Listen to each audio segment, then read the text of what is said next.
Hello दोस्तों, हमारी आज की इस कहानी का नाम है तानाशानी। ओ महारानी, यहाँ तुम्हारे महलों की तरह नौकर नहीं है, काम कर लो। शांति की ये दरबार आवाज़ सुनकर उसकी दोनों देवरानियां आशा और सुनीता अंदर तक कांप जाती थी। जरा से भी फुर्सत के पल वो दोनों एक साथ ही नहीं गुजार सकती थी। दोनों के पति कमल और सुनील उसके बड़े भाई रामचरण के साथ एक ही दुकान पर काम करते थे। तब दोनों की एक जैसी थी। वह दुकान पर दोनों भाई अपने बड़े भाई के एक शब्द नहीं बोल सकते, और यहाँ घर पर दोनों अपनी सास कम जेठानी से एक शब्द नहीं बोल सकती थी। सास को तो दोनों ने देखा ही नहीं था, और जेठानी केवल नाम की ही शांति थी। दोनों भाइयों का रामचरण के आदेश पर दुकान के काम पीले रहना, और घर में शांति के आदेश पर घर आशा और सुनीता के घर में काम पे पीले रहना अब नियति बन चुका था। हालांकि कमल और आशा शादी के अभी 1 साल और सुनील और सुनीता की शादी के सिर्फ 8 महीने ही हुए थे। दोनों देवरानियां देर रात तक जब घर में काम निपटाती तो वह हमारे थक पतियों की शिकायत नहीं कर पाती थी, लेकिन पतियों को सब पता था कि वह विषमता से कुछ ना कह पाते थे।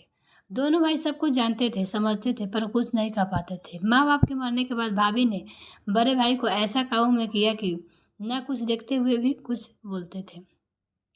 घर में सिर्फ शांति भाभी का ही राज था। बड़े भाई का 2 बच्चे थे, एक लड़का और एक लड़की। दोनों भाई अपने उन भतीजों को भतीजे का जान छिड़कते थे, पर भाभी ने कभी अपने देवरों को नौकर से ज़्यादा कुछ नहीं समझा। हर बात को दुहान करना भाभी की आदत सी बन गई थी। दोनों के दिल में भाभी की वैसे ही तो हर बात चुभती थी, पर एक बात आज भी उनके दिल में नशे के भर चुभ रही थी, जो कमल और सुनील की शादी से पहले हुई हुई थी। कि एक दिन तीनों भाई एक साथ खाना खाने बैठे थे। भाभी ने पहले बड़े भाई को खूब देसी घी की चुभर कर रोटियां खिलाती है। जब कमल और सुनील खाने बैठे तो देसी घी का डिब्बा एक तरफ करके डालडा से रोटी चुभर कर दोनों भाइयों को खिलाने लगी। यह देखकर कमल ने हिम्मत करके भाभी से कहा, भाभी हमको भी देसी घी में चुभर कर रोटी दो ना, बड़े भाई को भी आप देसी घी में की रोटी देते हो। इतना सुनते ही शांति भड़क गई और बोलने पर नचा नचा कर बोली, हाँ तुम्हारे बाप का बहुत ज़्यादा जायदाद छोड़ गया था और तुमने बड़े महल खड़े कर दिए, जो तुमको भी देसी घी की चुभर हुई रोटी चाहिए। पर भाभी आप बाप तो हम सभी के भाइयों के एक ही था, और बड़े भाई हमारे पिता है, तो आप तो शांत क्यों करती हो? कमल ने मरवाए हुए गले से कहा।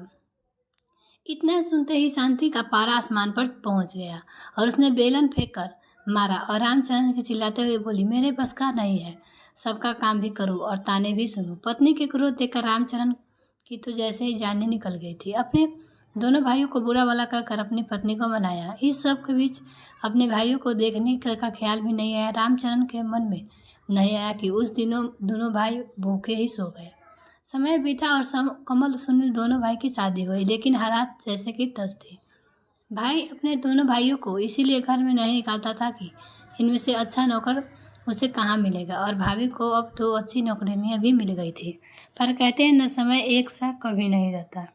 समय बीता गया और कमल और सुनील को भी बच्चे हुए, पर घर छोटा पड़ने का बहाना बनाकर शांति और रामचरण ने दोनों भाइयों को अलग कर दिया। दोनों भाइयों को खाली हाथ घर से निकाल दिया, पर दोनों भाइयों ने अपनी एकता के अटूट रखा और ऐसा घर लिया कि जहां वो दोनों अपने परिवार सहित रहने लगे। भाई के व्यवहार में भी दोनों का मन खट्टा हो गया और दोनों भाइयों ने अलग अलग नौकरी कर ली और सुखपूर्वक अपने परिवार में मगन रहने लगे।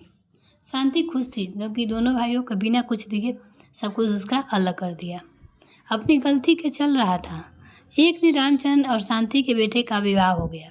शांति बड़े अरमानों से अपने बेटे के लिए बहू लेकर आई थी। शादी के में बड़े भाई ने अपनी पत्नी प्रेम से चलते अपने दोनों छोटे भाई को न्योता नहीं दिया था।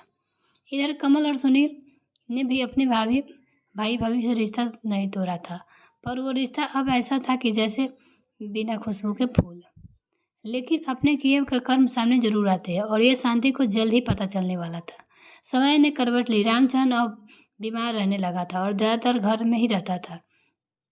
दुकान अब बेटे के संभाल रहा था। एक दिन बेटा खाना खा रहा था और बहू बड़े प्यार से खूब चुभर कर अपने पति को रोटियां खिला रही थी। शांति रामचरण के पास बैठी हुई ये सब देख रही थी। बेटे के खाने के बाद रामचरण का खाना खा रहा था और शांति उसके साथ ही बैठी हुई थी। बहू रोटियां बनाकर रामचरण की थाली में रखती जा रही थी। रोटियां नाम मात्र की चुभरी हुई जल्दी हुई बन रही थी, पर कहते हैं ना कि अंदर कितना भी बूढ़ा हो जाए घुटनी मारना नहीं छोड़ता।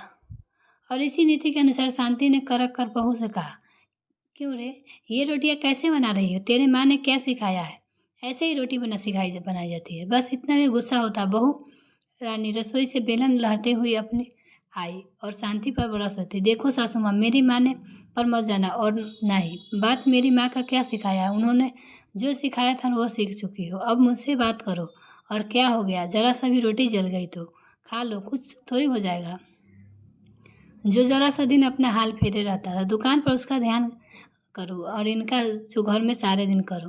रामचरण खाना के बीच ही छोड़कर अपने कमरे में चला गया। दूसरे कमरे में यह सब सुन रहा था, चुपचाप देख रहा था। शांति बस भगवान से यही प्रार्थना कर रही थी कि ये दिन देखने को पहले मर ही क्यों न गई। एक मेरे देवर और देवरानी थी जिन्होंने आंख उठाकर भी हमें भैया भाव को कभी नहीं देखा।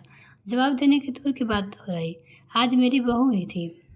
उस दिन के बाद शांति आवाज़ तो जैसे चली गई थी और जैसे ही बहू बेटा चला था उसी तरह जिंदगी का चलाना का शांति का रामचरण ने समझौता कर लिया। शांति की तनाशाही को अब विराम लग चुका था। शांति अब अपनी देवरानियों को भी उत्साह और दया का पात्र बन गई थी। घड़ी घड़ी पुरानी बातों को खोया जाना उसकी आदत बन चुकी थी। मिलते हैं फिर नेक्स्ट वीडियो फ्रेंड, तब तक के लिए bye. Thanks for watching this video.